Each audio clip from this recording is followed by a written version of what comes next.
Elliott Bay. It was named during the Wilkes expedition in 1841 and led by a man named Lieutenant Charles Wilkes of the U.S. Navy, who was assigned commander of the first United States exploring expedition to the wide Pacific Ocean in 1838. The Duwamish people already lived in the vicinity of Elliott Bay and the Duwamish River for thousands of years and had established at least 17 settlements by the time those white settlers came in the 1850s. Among the earliest white settlements was by the Denny Party in the present-day neighborhood of Alki in West Seattle. However, after a hard winter, they shifted across Elliott Bay near the present-day Pioneer Square, which soon became Seattle. Over the years, the city expanded to cover all of the waterfront on Elliott Bay and codified it as one of its navigable waterways. The MT6, originally called the Tacoma, was built as a side-wheel steamer with the purpose of transporting entire trains across the Columbia River. In September of 1883, the mighty Tacoma began her 24-year service carrying trains across the bustling Columbia River. In the 1900s, rail transportation boomed. It was rumored that the Tacoma carried President Theodore Roosevelt's presidential train across the Columbia. Off again, 60 miles an hour, keep the right scheduled appearances, to disappoint no city or section.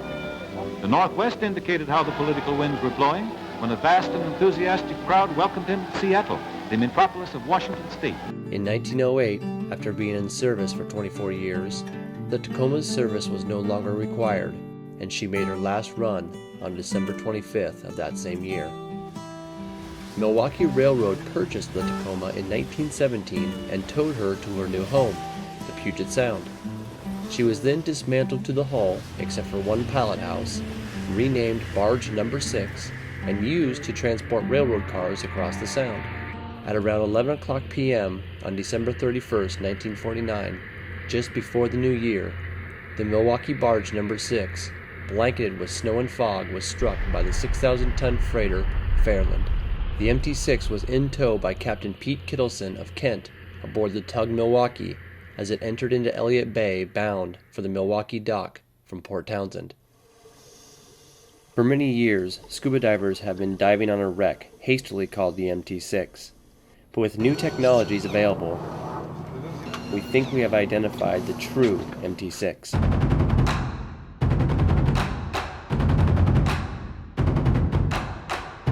The MT6 was reported to be coming into Elliott Bay bound for the Milwaukee Road Terminal at Pier 27. The barge, which many divers visit per year, is resting in a spot which would make this approach very awkward. While the MT6 could have taken this path, it is, however, highly unlikely. This is the more likely path the Milwaukee and Barge Number 6 would have taken, with the impact and wreckage right here. In comparing the dimensions of the MT6 to our new wreck, which we believe is the real MT6, and with the barge wreck that is commonly dived, we will further test our hypothesis. As we measure the barge that is located in Elliott Bay, we will see that we are at 312 feet, which is about right for the rail car ferry Tacoma on the barge MT6. Zooming in, we can take a look at the beam.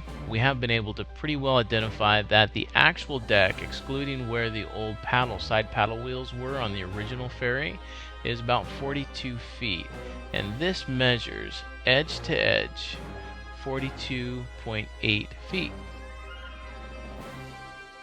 You'll notice right here there's a significant V shape taken out of the side of the hull. That could very well be where the Fairland hit that New Year's Eve.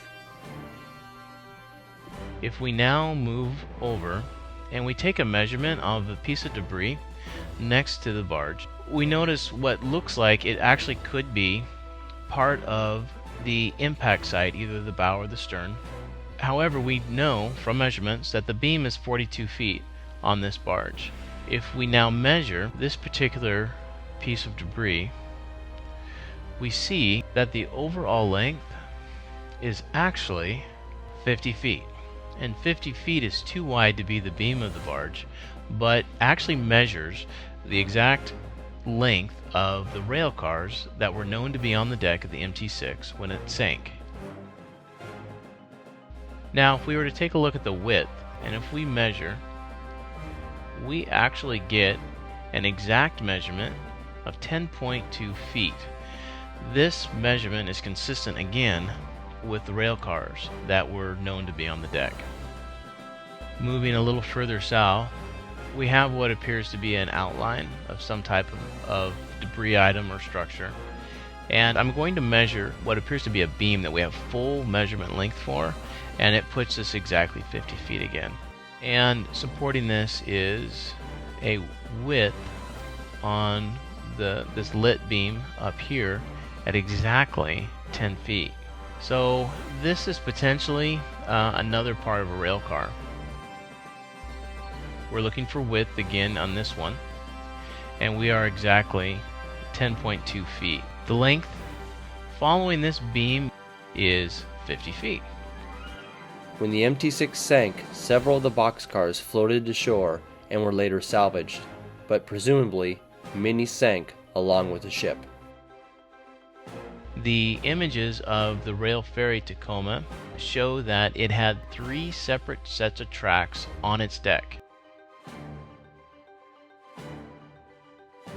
So if this is the furthest outside rail, we can drop down, and then this makes up the first set, and then we can come over and we can start the middle set in here where we have a bent rail, and then drop down to a relatively undamaged section of rail, and gives us a nice parallel set of lines.